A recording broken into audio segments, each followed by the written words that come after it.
Hello everyone, my name is Prachi Chaturvedi, the artist behind the YouTube channel Prachi Chaturvedi Art. In this tutorial, I'm going to tell you how you can paint the squirrel and the flowers in watercolors.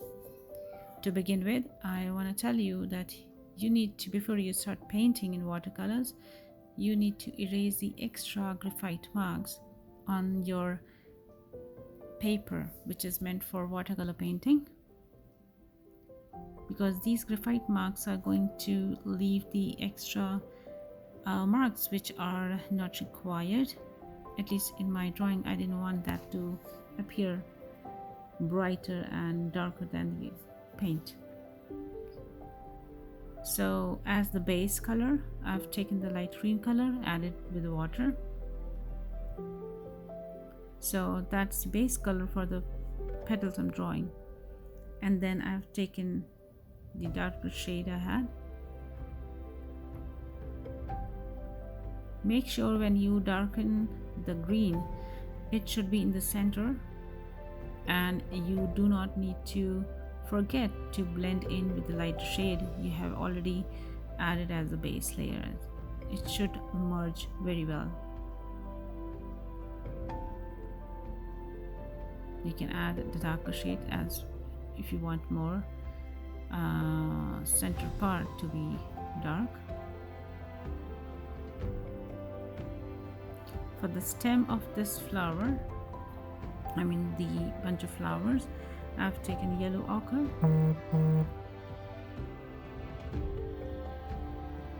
Use the very thin brush and make sure you do not press it too hard, otherwise instead of painting a thin stem, you end up making a wide one, which you don't want, I guess. So just keep painting away.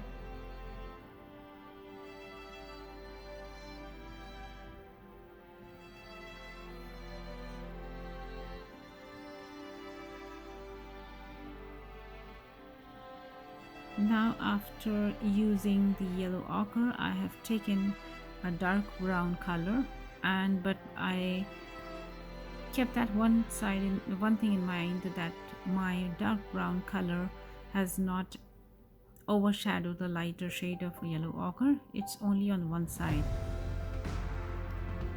Later I'm going to add a green color in this stem.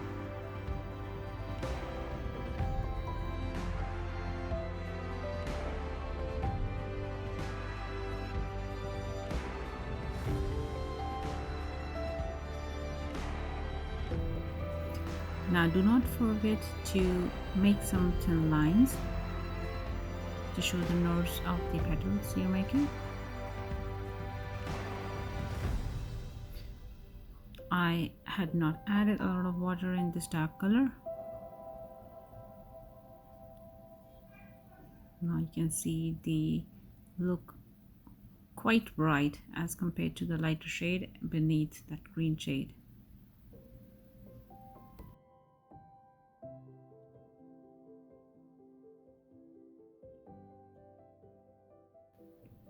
Outline them a bit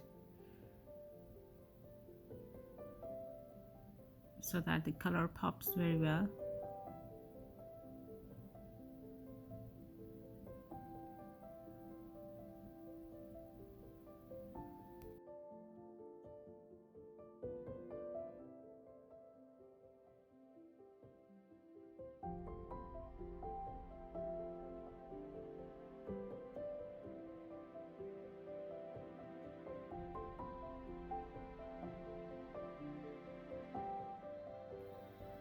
So now I'm gonna make the flowers which has a pink shade. These are simple ones, so you can say the kind of wildflowers. I've added a lot of water in this, and I had not painted the central part of the flower so that I can use some other shades. So just add a little water in that pink color and let it dry. If you want, you can make it a little more darker, or you can change to color red. I have also taken the red color just Not too wet. I mean, I didn't add a lot of water in my red color so that I can make the outline of these petals. Each petal looks bright and nicely painted.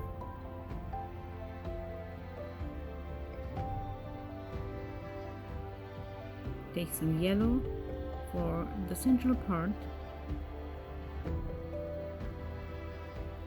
When you're done with outlining all each petals,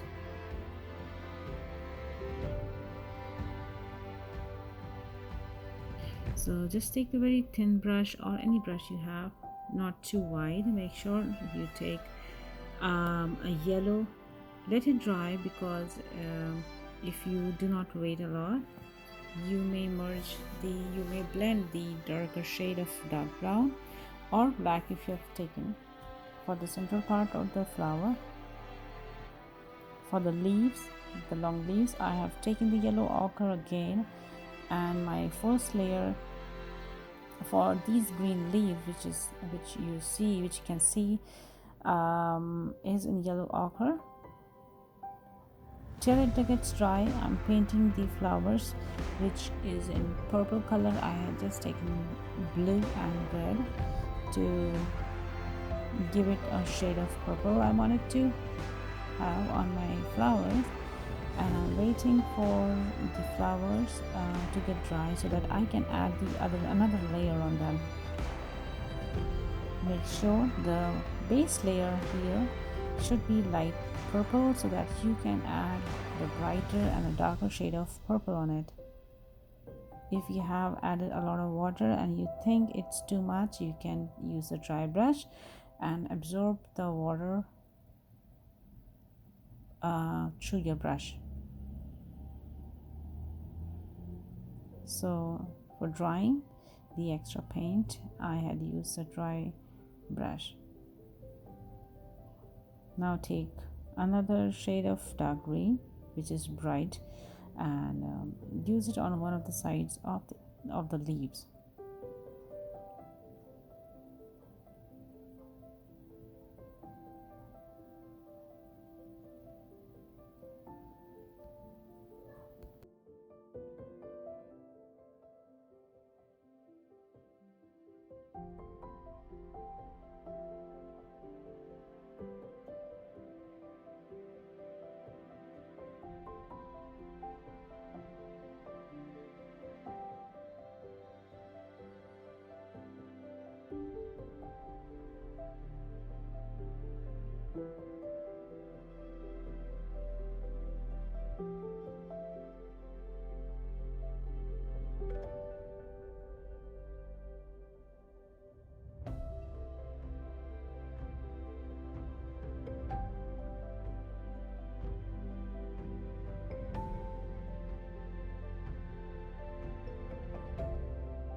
So as you can see that I am outlining each flower with purple, and I have also added a darker shade in the bottom of the flower where it is connected with the stem.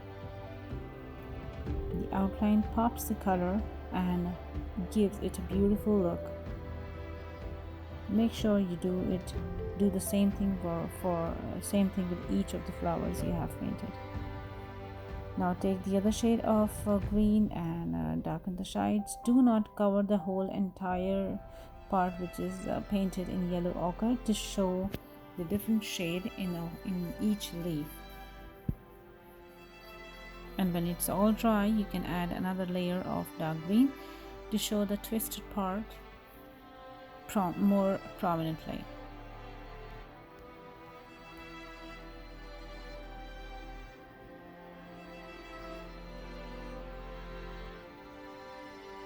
When you add the outline, remember it's always going to give it a very prominent shape, and it shows how you have actually drawn the thing.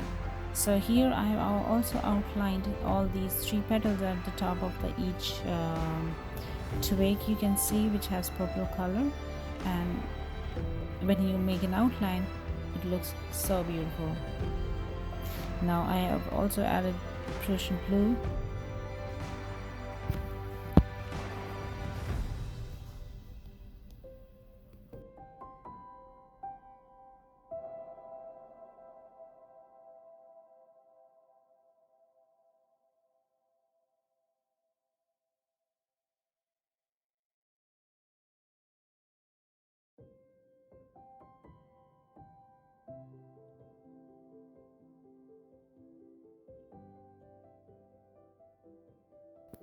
So now the time comes for the squirrel. So before I paint the squirrel, I made sure the tail of the squirrel is all wet, and when I took the yellow ochre it was very light, and I added a bit of yellow as well. I'm waiting for the tail to get dry, and now again I'm taking the same shade and just making some patches here and there, and I'm trying to blend in, and do not make it as like you need to blend in with the white paper as well.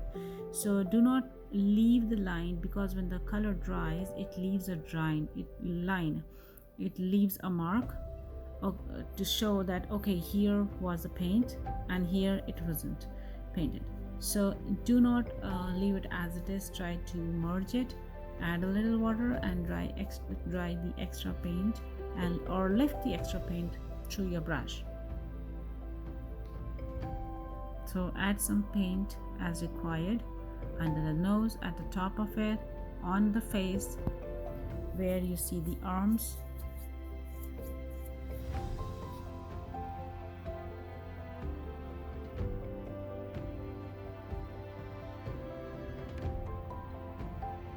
Moving on to the body part, here I have just painted the back of the squirrel.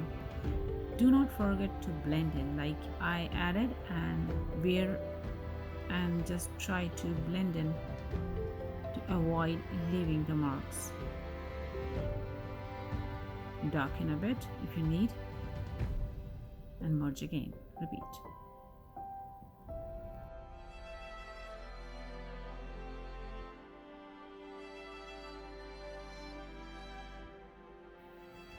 For the ears, I've added a little more yellow inside, and then I had taken a darker brown and a bit of yellow as well.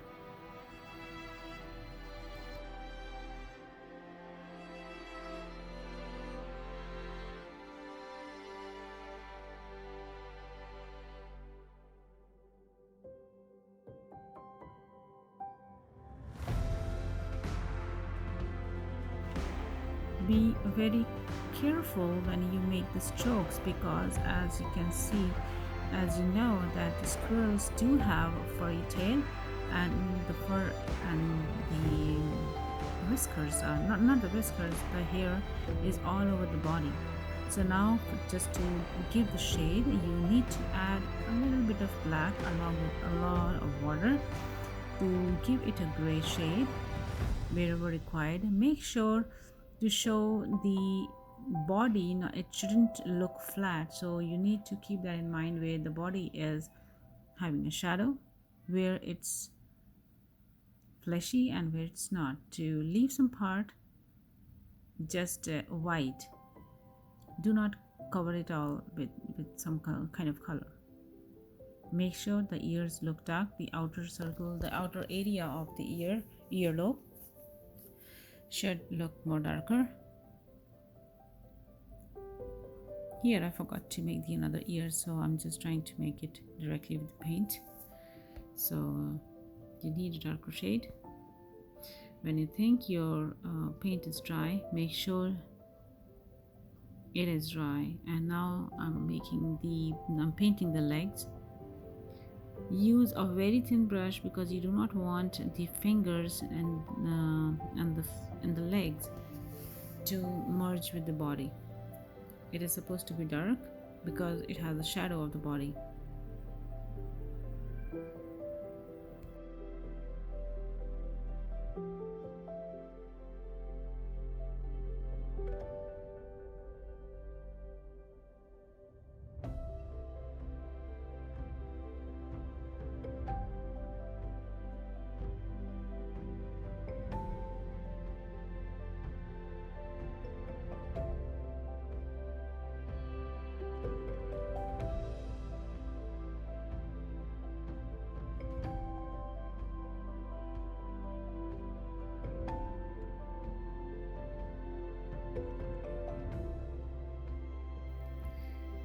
Keep making very thin strokes of the darker shades as required. Do not press the brush so much, because otherwise the hair is going to look wide and not here just a lump of paint. And wherever you start a paint where there is a joint, supposedly if you're talking about the tail where it begins, the back should be dark enough so that you can show that this is the part which begins the tail, and then you can make here as per the need. So somewhere it's light brown with yellow ochre, and maybe a touch of dark brown, and then dark brown, and then black overlapping.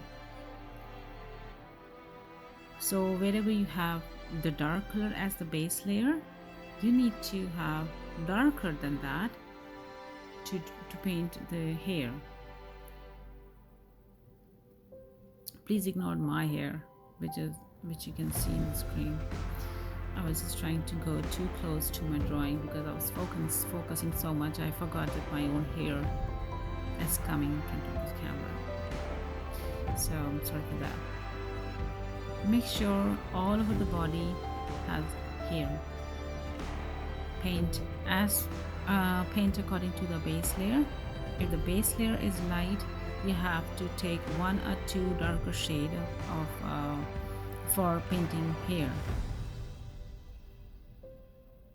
And keep making the strokes, keep making the lines.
all the corners, all the places which has a plump in the body, you need to make it darker. And exactly where you have painted dark, you have to be careful that it has to be lighter exactly underneath. Like where you have painted dark, it has to be light on the other side of the part of that. I was trying to use some pen, but I didn't like much, so I just did not do much. But yes, I tried to use a black color pen, which was very thin, the most thin pen I had, the black one. To give it a very realistic look, make sure when you paint black lines, it should not look just the lines even from the beginning. So to blend in more, you need to make some background darker than before. While making the hair, keep making the strokes in the direction of the body. Just do not make random strokes here and there.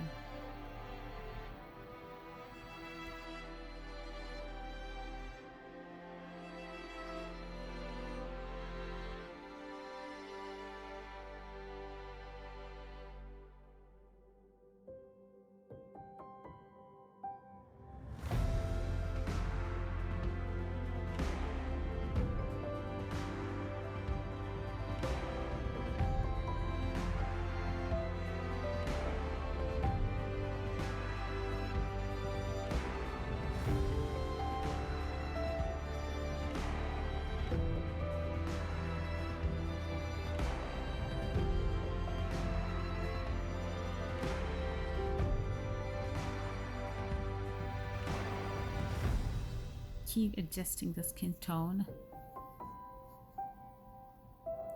when you are done with the hair. So drawing hair took a lot of time.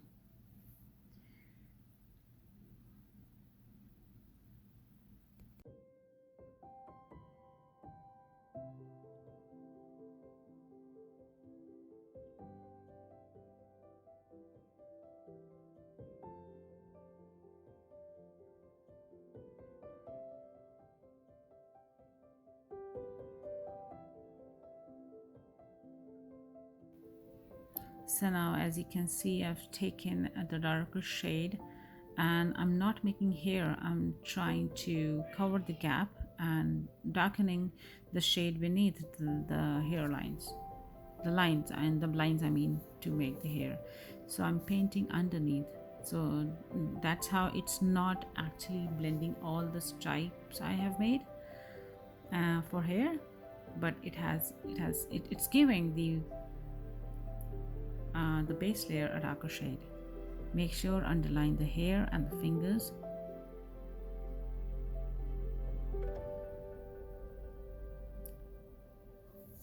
Under the lips, just darken it up a bit and make sure wherever you want it to be dark, you darken it up, but do not make it so flat that it looks like a very flat squirrel and very unrealistic.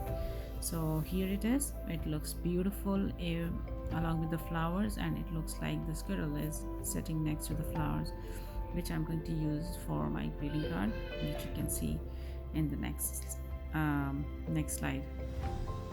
Thank you for watching. Please subscribe.